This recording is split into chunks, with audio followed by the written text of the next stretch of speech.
After the basic but immaculate Titans Return Bumblebee, I never thought I'd buy another one. Since the Bay movie cemented him as one of the big league characters, I honest to God got sick of him.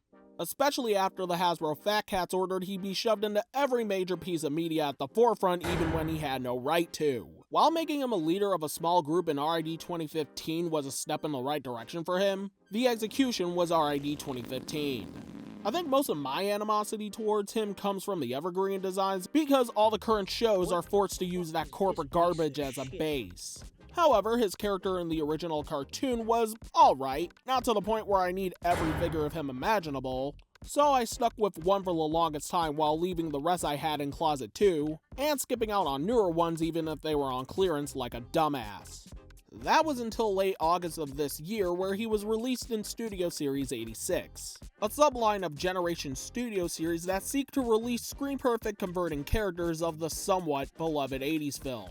However, the weird thing to me is that the best figures from this line are characters introduced before the 86 movie's inception. Ironhide, Grimlock, Jazz, Perceptor, and now Bumblebee, who effectively made his Titans Return counterpart a retirement plan as soon as I took him out of the box.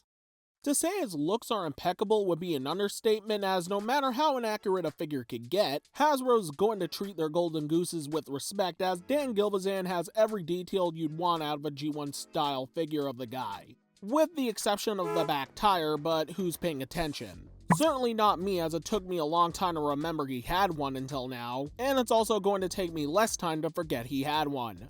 However, no misfortune goes to the head, though I do prefer the happy-go-lucky smile on the TR.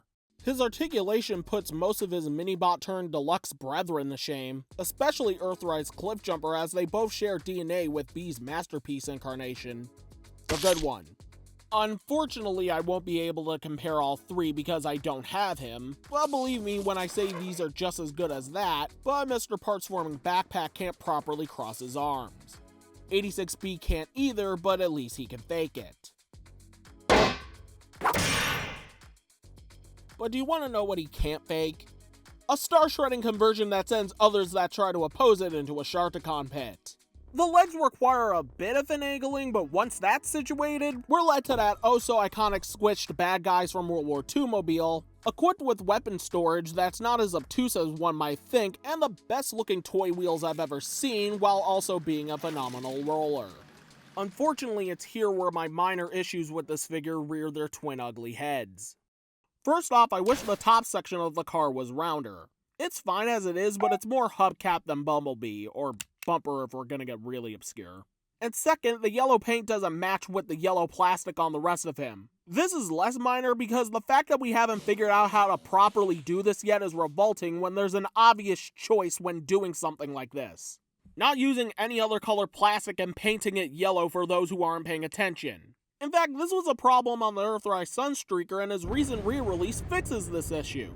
So why not take the lessons from that and put it into the new figure as well, guys? Aside from those mere blemishes, this is no doubt the definitive figure for Generation 1 Bumblebee for a while that throws his masterpiece renditions, especially the second one, in the trash. And because he's part of a new initiative to have multiple copies of the most popular character on store shelves, it's called A-Level, but he and his limeade aren't labeled as such, he's going to be super easy to find. If you hate this little buzzer for being pushed down your throat ever since 2007, then I suggest waiting for the eventual Cliffjumper, Goldbug, or heck, any other Bumblebee recolor, as I believe everyone should have a version of this figure in their collection. Because unlike the evergreen design, it's the polar opposite of the word disappointment.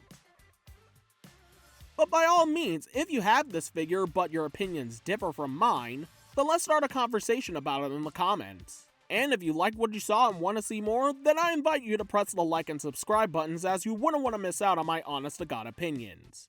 Also, follow me on other platforms for more exclusive content.